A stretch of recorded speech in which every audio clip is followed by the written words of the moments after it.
Perkenalkan, nama saya Fitriani. Saya dari Fakultas Keguruan dan Ilmu Pendidikan, Prodi Pendidikan Biologi, Universitas 19 November Kolaka. Di sini saya akan menjelaskan materi dari pertemuan pertama sampai pertemuan akhir pada mata kuliah Mikrobiologi Industri. History of the Industrial Microbiology Development. Sejarah dunia mikroorganisme berawal dari ditemukannya mikroskop oleh Anthony van Leeuwenhoek pada tahun 1633 sampai 1723. History of the Industrial Microbiology Development.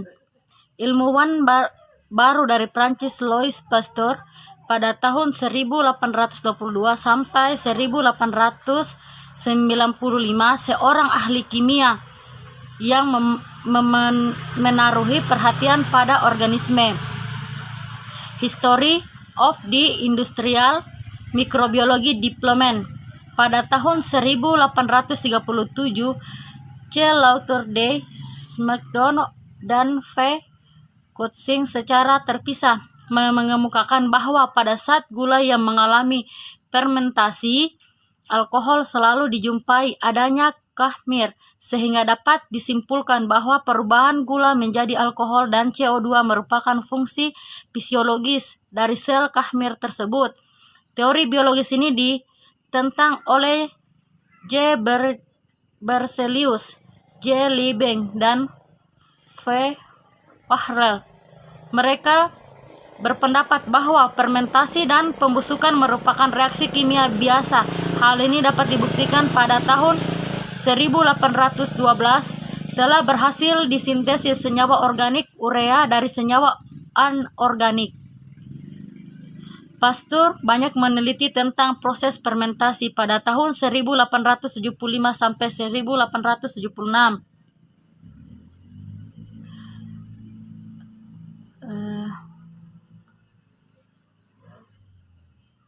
Terus pada sifat fisik medium.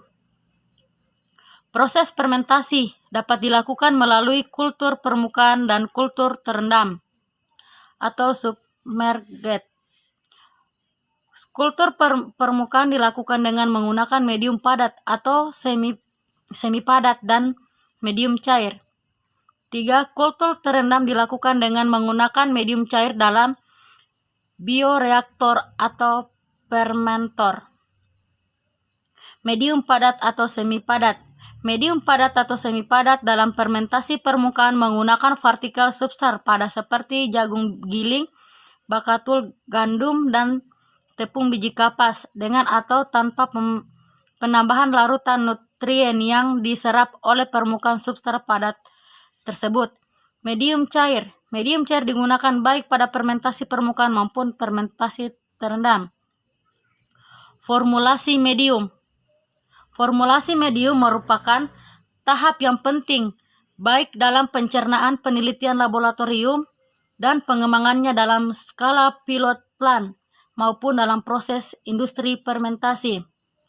Besarnya perhitungan dalam formulasi medium ialah persamaan stoimetri pertumbuhan sel dan pembentukan produk yang dinyatakan secara kuantitatif. Sterilisasi medium. Pada sterilisasi medium, dipersiapkan medium fermentasi mungkin mengandung berbagai jenis sel fermentatif dan spora yang berasal dari komponen medium, air, dan benjana yang digunakan sebelum medium dinikulasi. Sel-sel dan spora tersebut harus terlebih dahulu dihilangkan antara lain dengan sterilisasi panas. Sterilisasi sistem bead. Melalui sterilisasi dengan sistem bead, perkiraan waktu sterilisasi dapat dihitung berdasarkan karakteristik medium dan ukuran fermentator. Suhu yang digunakan biasanya 121 derajat Celcius. Sterilisasi dengan sistem bead dapat dilakukan dengan cara injeksi uap panas dan injeksi uap panas langsung. Sterilisasi sistem bead dengan metode langsung memerlukan uap panas yang murni.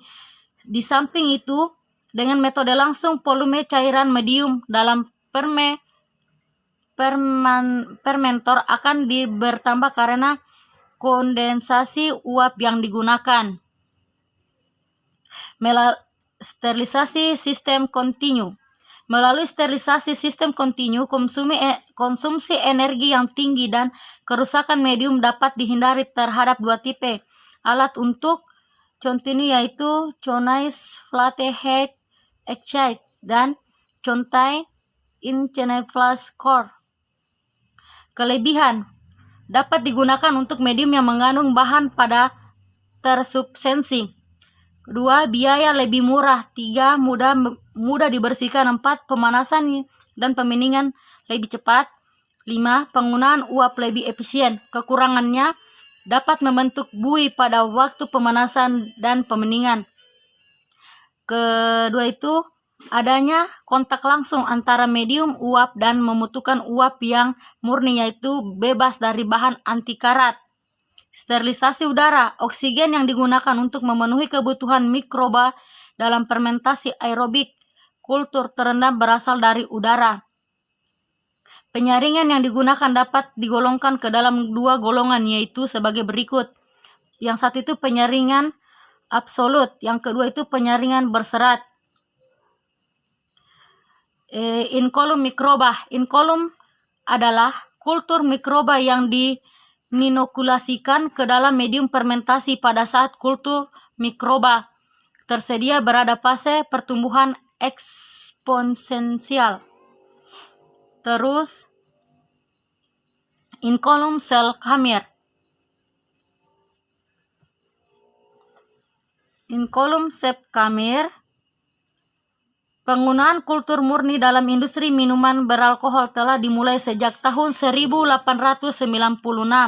Pada waktu itu, propagasi sel kamir dilakukan dalam kondisi yang sama dengan kondisi yang digunakan selama proses fermentasi minuman beralkohol. Inkulum bakteri. Tujuan utama pembuatan inkulum untuk fermentasi menggunakan bakteri adalah menyediakan inkulum yang berbeda dalam keadaan aktif sehingga dapat mempersingkat fase adaptasi lag fase pada waktu fermentasi. Yang inkulum kapang. Sebagai besar kapang yang penting di bidang industri mampu membentuk spora aseksual. Karena itu, dalam pembuatan inkulum kapang biasanya digunakan substansi spora sebagai starter. Pembentukan spora kapang pada media agar. Pembentukan spora kapang dapat berlangsung dalam media agar yang sesuai, tapi diperlukan luas permukaan yang besar untuk menghasilkan spora dalam jumlah banyak. Pembuatan spora kapang pada media padat. Sejumlah kapang dapat membentuk spora pada permukaan biji-bijian seperti barley, bekatul gandum, jagung giling, dan sebagainya. Pembentukan spora pada media padat terutama dipengaruhi oleh jumlah air yang ditambahkan pada biji-bijian sebelum disterilkan dan kelembaban udara selama pembentukan spora. Penggunaan inkulum spora. Rhodes et al. Pada tahun 1957 menyatakan bahwa substansi spora yang diperoleh melalui teknik kultur terendam dapat berlangsung dinokulasikan ke dalam medium fermentasi produksi atau lebih dahulu ditumbuhkan ke dalam medium inkulum agar supaya spora bergeminasi membentuk sel vegetatif.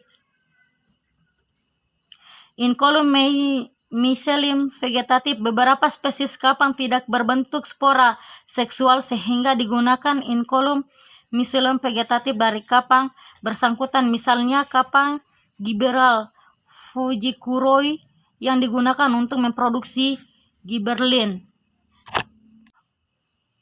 Kelebihan: dapat digunakan untuk medium yang mengandung bahan pada tersubstansi. 2. Biaya lebih murah. 3. Mudah dibersihkan. 4. Pemanasan dan pendinginan lebih cepat. 5. Penggunaan uap lebih efisien. Kekurangannya dapat membentuk buih pada waktu pemanasan dan pendinginan. Kedua itu adanya kontak langsung antara medium uap dan membutuhkan uap yang murni, yaitu bebas dari bahan anti karat. Sterilisasi udara, oksigen yang digunakan untuk memenuhi kebutuhan mikroba dalam fermentasi aerobik kultur terendam berasal dari udara.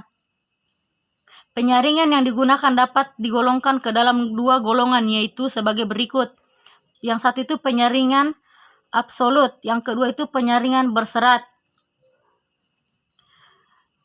Inkulum mikroba. Inkulum adalah kultur mikroba yang dinokulasikan ke dalam medium fermentasi pada saat kultur mikroba tersedia berada fase pertumbuhan eksponensial. Terus inkulum sel kamir. Inkulum sel kamir, penggunaan kultur murni dalam industri minuman beralkohol telah dimulai sejak tahun 1896. Pada waktu itu, propagasi sel kamir dilakukan dalam kondisi yang sama dengan kondisi yang digunakan selama proses fermentasi minuman beralkohol. Inkulum bakteri. Tujuan utama pembuatan inkulum untuk fermentasi menggunakan bakteri adalah menyediakan inkulum yang berbeda dalam keadaan aktif sehingga dapat mempersingkat fase adaptasi lag fase pada waktu fermentasi. Yang inkulum kapang. Sebagai besar kapang yang penting di bidang industri mampu membentuk spora aseksual. Karena itu, dalam pembuatan inkulum kapang biasanya digunakan substansi spora sebagai starter. Pembentukan spora kapang pada media agar. Pembentukan spora kapang dapat berlangsung dalam media agar yang sesuai, tapi diperlukan luas permukaan yang besar untuk menghasilkan spora dalam jumlah banyak. Pembuatan spora kapang pada media padat. Sejumlah kapang dapat membentuk spora pada permukaan biji-bijian seperti barley, bekatul gandum, jagung giling, dan sebagainya. Pembentukan kultur terendam atau submerged. Kultur permukaan dilakukan dengan menggunakan medium padat atau semi padat dan medium cair. 3. Kultur terendam dilakukan dengan menggunakan medium cair dalam bioreaktor atau fermentor. Medium padat atau semi padat. Medium padat atau semi padat dalam fermentasi permukaan menggunakan partikel substrat pada seperti jagung giling, bakatul gandum, dan tepung biji kapas dengan atau tanpa penambahan larutan nutrien yang diserap oleh permukaan substrat padat tersebut. Medium cair. Medium cair digunakan baik pada fermentasi permukaan maupun fermentasi terendam. Formulasi medium. Formulasi medium merupakan tahap yang penting baik dalam pencernaan penelitian laboratorium dan pengembangannya dalam skala pilot plant maupun dalam proses industri fermentasi. Besarnya perhitungan dalam formulasi medium ialah persamaan stoimetri, pertumbuhan sel dan pembentukan produk yang dinyatakan secara kuantitatif. Sterilisasi medium. Pada sterilisasi medium, dipersiapkan medium fermentasi mungkin mengandung berbagai jenis sel fermentatif dan spora yang berasal dari komponen medium, air, dan benjana yang digunakan sebelum medium dinikulasi. Sel-sel dan spora tersebut harus terlebih dahulu dihilangkan antara lain dengan sterilisasi panas. Sterilisasi sistem bead. Melalui sterilisasi dengan sistem bead, perkiraan waktu sterilisasi dapat dihitung berdasarkan karakteristik medium dan ukuran fermator. Suhu yang digunakan biasanya 121 derajat Celcius. Sterilisasi dengan sistem bead dapat dilakukan dengan cara injeksi uap panas dan injeksi uap panas langsung. Sterilisasi sistem bead dengan metode langsung memerlukan uap panas yang murni. Di samping itu, dengan metode langsung volume cairan medium dalam fermentor akan bertambah karena kondensasi uap yang digunakan. Sterilisasi sistem kontinu. Melalui sterilisasi sistem kontinu, konsumsi energi yang tinggi dan kerusakan medium dapat dihindari terhadap dua tipe alat untuk agar yang sesuai, tapi diperlukan luas permukaan yang besar untuk menghasilkan spora dalam jumlah banyak. Pembuatan spora kapang pada media padat. Sejumlah kapang dapat membentuk spora pada permukaan biji-bijian seperti barley, bekatul gandum, jagung giling, dan sebagainya. Pembentukan spora pada media padat terutama dipengaruhi oleh jumlah air yang ditambahkan pada biji-bijian sebelum disterilkan dan kelembaban udara selama pembentukan spora. Penggunaan inkolum spora. Rhodes et al. Pada tahun 1957 menyatakan bahwa substansi spora yang diperoleh melalui teknik kultur terenam dapat berlangsung diinokulasikan ke dalam medium fermentasi produksi atau lebih dahulu ditumbuhkan ke dalam medium inkolum agar supaya spora bergeminasi membentuk sel vegetatif. Inkolum mycelium vegetatif. Beberapa spesies kapang tidak berbentuk spora seksual sehingga digunakan inkolum mycelium vegetatif dari kapang bersangkutan, misalnya kapang gibberella fujikuroi yang digunakan untuk memproduksi gibberellin.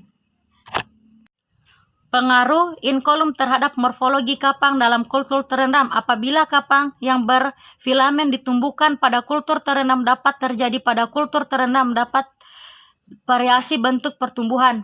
Antara lain dapat berbentuk valet, yaitu massa hyphae yang kompak atau berbentuk filamen, di mana hyphae berbentuk subsensi dan homogen dan terbesar di seluruh medium.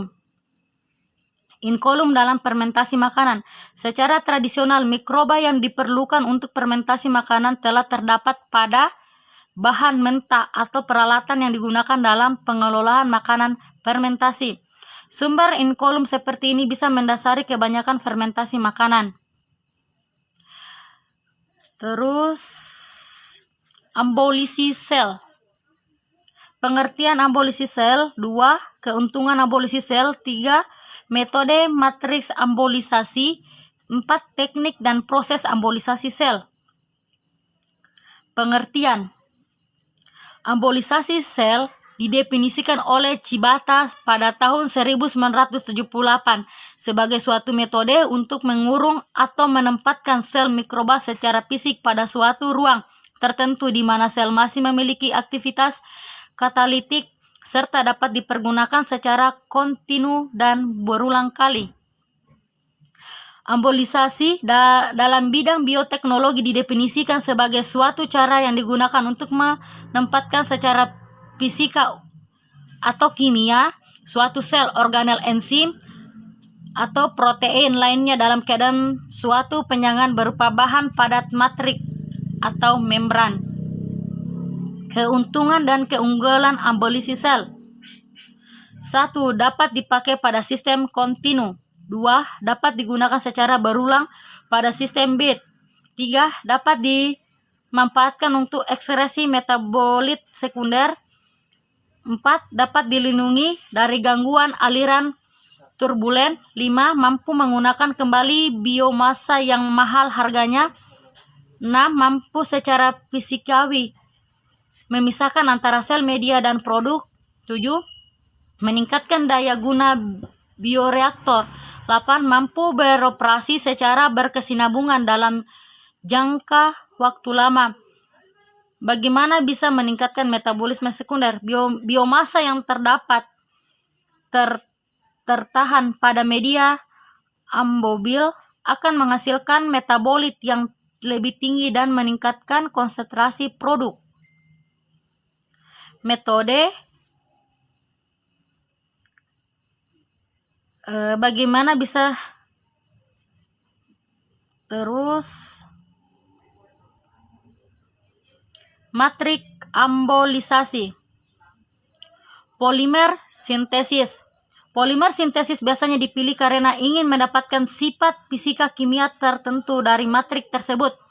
Porositasi dan sifat hidrofil dari matriks jenis ini dapat diatur lebih mudah. 2. Polimer alam. Polimer alam mempunyai keunggulan yang tidak dimiliki oleh polimer sintesis, yaitu polimer alam dapat diterima oleh hampir semua jenis sel. Sel umumnya dapat mempertahankan availabilitasnya yang tinggi apabila diambolisasi dengan polimer alam. Polimer alam dapat dibedakan berdasarkan perbedaan mekanisme pembentukan gelnya, yaitu polimer alam yang membentuk gel dengan perubahan temperatur. Contohnya kolagen, gelatin, agar, karangan. Polimer alam yang membentuk gel dan reaksi pengionan, contohnya alginat dan kitosan. Kitin. Kitin dan kitosan merupakan polimer poliamin yang berbentuk linear, mempunyai gugus amino aktif, dapat diproses menjadi berbagai macam bentuk mulai dari serpihan serbuk halus, butiran membran, spons, kapas, serat, dan gel. Teknik pembuatan sel amobil. 1. Membuat destrigasi sel ke dalam blok-blok polimer secara mekanik.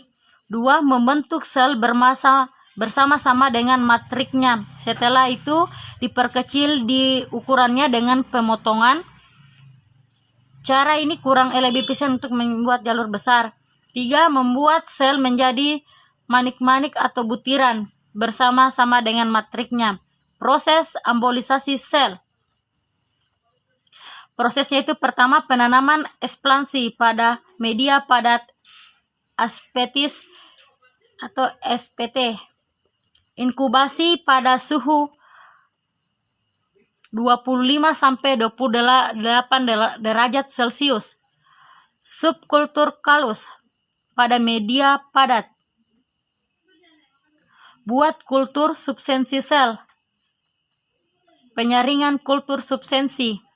Terus buat manik-manik sel. Sel ambobil dengan nutrien alginat. Inkubasi dalam media cair, media produksi dengan tambahan isotor prekursor. Terakhir itu pertumbuhan sel diamati berdasarkan berat kering. Problem dalam sistem ambobil. 1. Batas partisi dan difusi. Nutrisi yang terdapat di luar sel tidak sama dengan yang berbeda dalam sehingga pengeluaran metabolit sekunder susah. 2. Pengukuran parameter seluler setelah ambolisis. 3. Pelepasan produk dan recovery.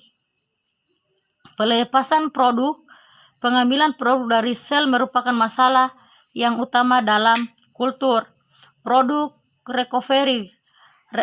Produksi sel amobil perlu dipertimbangkan juga dalam segi ekonominya. Sekian, itu saja pemaparan dari materi saya. Lebih dan kurangnya mohon dimaafkan. Wabillahi taufiq walhidayah. Wassalamualaikum warahmatullahi wabarakatuh dan selamat malam. Diketahui memisahkan antara sel, media, dan produk. 7. Meningkatkan daya guna bioreaktor. 8. Mampu beroperasi secara berkesinambungan dalam jangka waktu lama. Bagaimana bisa meningkatkan metabolisme sekunder? Biomasa yang tertahan pada media ambobil akan menghasilkan metabolit yang lebih tinggi dan meningkatkan konsentrasi produk. Metode bagaimana bisa terus matrik ambolisasi. Polimer sintesis.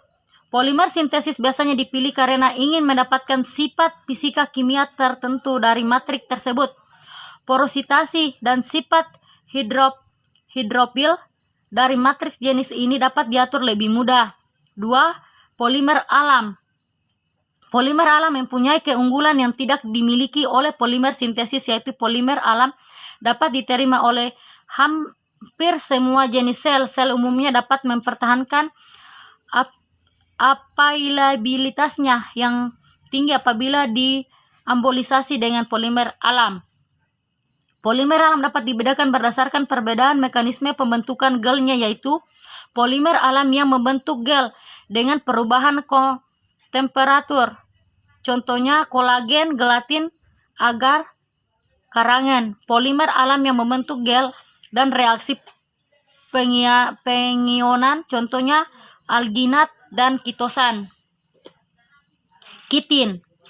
Kitin dan kitosan merupakan polimer poliamin yang berbentuk linear, mempunyai gugus amino aktif, dapat diproses menjadi berbagai macam bentuk mulai dari serpihan serbuk halus, butiran membran, spons, kapas, serat, dan gel. Teknik pembuatan sel amobil. 1. Membuat destrigasi sel ke dalam blok-blok polimer secara mekanik. 2. Membentuk sel bersama-sama dengan matriknya. Setelah itu diperkecil di ukurannya dengan pemotongan. Cara ini kurang efisien untuk membuat jalur besar. 3. Membuat sel menjadi manik-manik atau butiran bersama-sama dengan matriknya. Proses ambolisasi sel. Prosesnya itu pertama penanaman pada media padat aspetis atau SPT. Inkubasi pada suhu 25-28 derajat Celcius. Subkultur kalus pada media padat. Buat kultur subsensi sel. Penyaringan kultur subsensi. Terus buat manik-manik sel. Sel ambobil dengan nutrien alginat. Inkubasi dalam media cair, media produksi dengan tambahan elisotor prekursor. Terakhir itu pertumbuhan sel diamati berdasarkan berat kering. Problem dalam sistem ambobil. 1. Batas partisi dan difusi. Nutrisi yang terdapat di luar sel tidak sama dengan yang berbeda dalam, sehingga pengeluaran metabolit sekunder susah. 2.